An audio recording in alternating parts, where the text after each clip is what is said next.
Now back to the AFL season. It officially begins tonight with Richmond and Carlton going head-to-head. Joining us live now, the former St Kilda and North Melbourne player, Nick Dal Santo. Nick, good to see you. Thanks for your time. So a bit to get through here. I mean, just more broadly, have you got a spring in your step today?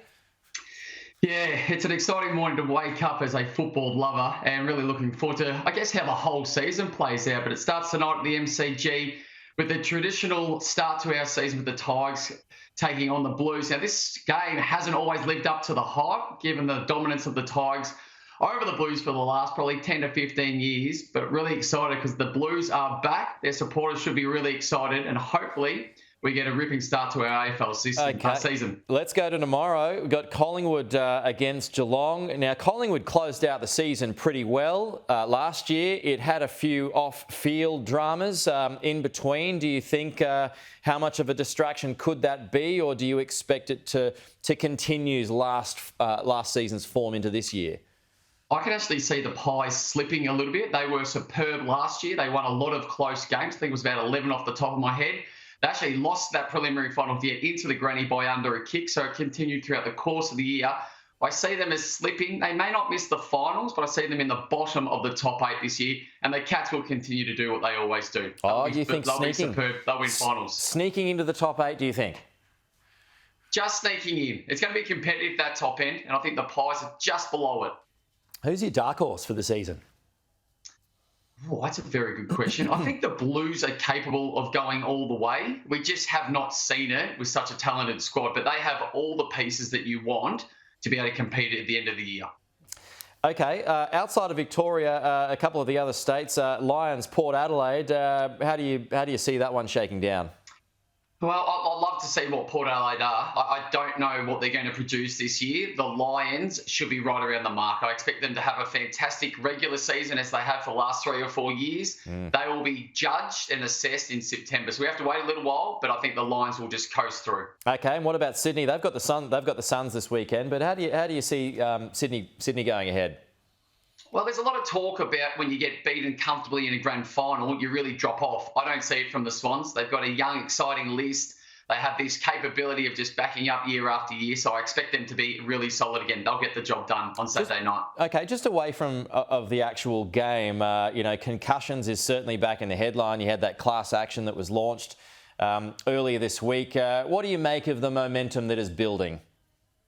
Well, the first piece is I feel sorry and empathetic for anybody that is having issues post their football career, whether it be rugby or Aussie rules. My experiences were when I had head knocks or any injury, our medical staff at both St Kilda and North Melbourne were superb. Their only purpose was to make sure that I was right. There was times that I've seen them step in over a player's desire to get back either onto the field or to play the following weeks. They ultimately have the final say, and I think that's the right thing. So I must admit, I struggle to understand some of these conversations when players have multiple concussions and they override or overrule a medical staff, because I never experienced that in my 15 years.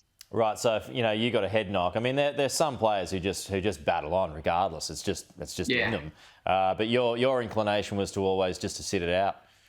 Well, I never missed a week through concussion, but I'm referring to other injuries. And my personal experiences was I never had a right to speak over a medical staff when it came to an injury. They are the professionals. But by saying that, I think these stories that we're now starting to hear are concerning, and they have every right to challenge the system, to look for some competency in areas that are now affecting them for the remainder of their life post-football. So was the league doing enough? I mean, Gil McLachlan, obviously he defended the league this week, saying it's not the league he knows. He said the hardship fund is available. We had the Margaret lawyers on the program yesterday who said that fund is just not available, not enough to help those players who are really doing it tough.